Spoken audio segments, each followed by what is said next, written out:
Warahmatullahi wabarakatuh.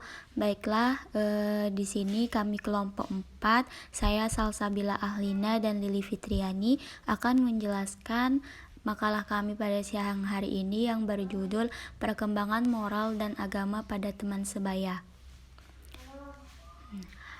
Yang pertama itu pengertian perkembangan. Dalam kasus bahasa Indonesia kontemporer, perkembangan adalah perihal berkembang. Selanjutnya, kata berkembang diartikan mekar, terbuka, membentang, menjadi besar, luas, banyak, dan menjadi bertambah sempurna dalam hal kepribadian, pikiran, pengetahuan, dan lain sebagainya. Sedangkan pengertian perkembangan menurut istilah asingnya itu adalah development, merupakan rangkaian perubahan yang bersifat progresif dan teratur dari fungsi jasmania dan rohania sebagai akibat kerjasama antara kematangan, maturation, dan pelajaran.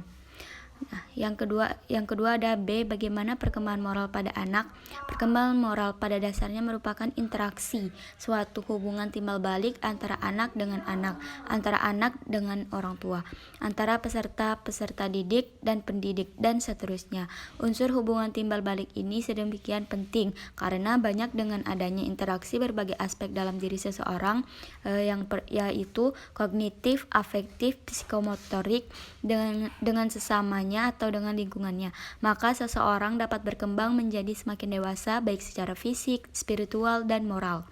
Sebagaimana yang terangkan dalam Al-Quran surah Al-Fussilat ayat 25 berikut ini, Bismillahirrahmanirrahim, wa qayyadna lahum qur'an fazayyanu lahum ma baina aydihim wa ma khalfahum wa haqqan alaihimul qawlu fi umamin qad khalat min qablihim minal jinni wal insi innahum kanu khusrin.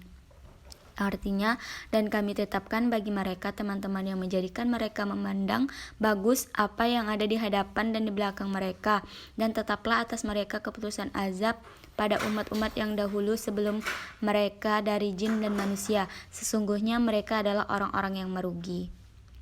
Yang ketiga itu ada teori perkembangan moral. Dalam teori perkembangan moral ini terbagi menjadi 4. Yang pertama itu ada teori psikoanalisa. Dalam menggambarkan perkembangan moral, teori psikoanalisa dengan pembagian struktur kepribadian manusia ada 3, yaitu ide, ego, dan superego.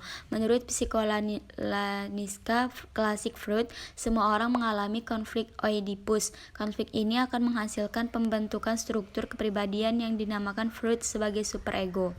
Yang kedua itu ada teori belajar sosial. Yang dimaksud teori belajar sosial itu ialah melihat tingkah laku moral sebagai respon atau stimulus. Dalam hal ini proses penguatan, penghukuman, peniruan digunakan untuk menjelaskan perilaku moral anak. Yang ketiga ada teori kognitif Piaget. Yang dimaksud dalam teori kognitif Piaget itu adalah perkembangan moral digambarkan melalui aturan permainan. Karena itu hakikat moralitas adalah kecenderungan untuk menerima dan menaati sistem peraturan. Yang keempat itu adalah teori Kohlberg tentang perkembangan moral merupakan perluas, modifikasi, dan redefinisi atas teori Piaget. Teori ini didasarkan atas analisisnya terhadap hasil wawancara dengan anak laki-laki usia 10 hingga 16 tahun yang dihadapkan pada suatu dilema moral, di mana mereka harus memilih antara tindakan mentaati peraturan atau memenuhi kebutuhan hidup dengan cara bertentangan dengan peraturan. Baiklah, selanjutnya akan dilanjutkan oleh saudari Lili Fitriani.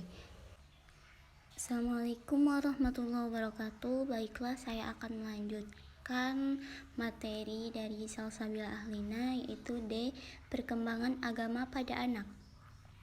Agama merupakan suatu sistem kepercayaan. Dengan demikian, religi atau agama mengandung arti aturan-aturan dan kewajiban-kewajiban yang harus dipatuhi dan dilaksanakan oleh pemeluknya.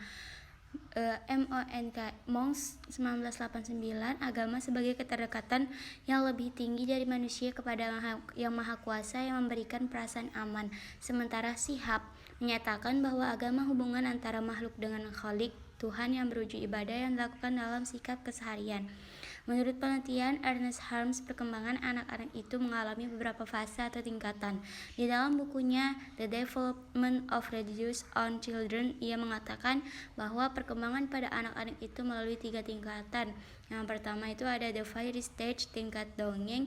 Yang kedua ada the realistic stage, tingkat kenyataan. Dan yang ketiga ada the individual stage, tingkat individu. Demikian dari kami.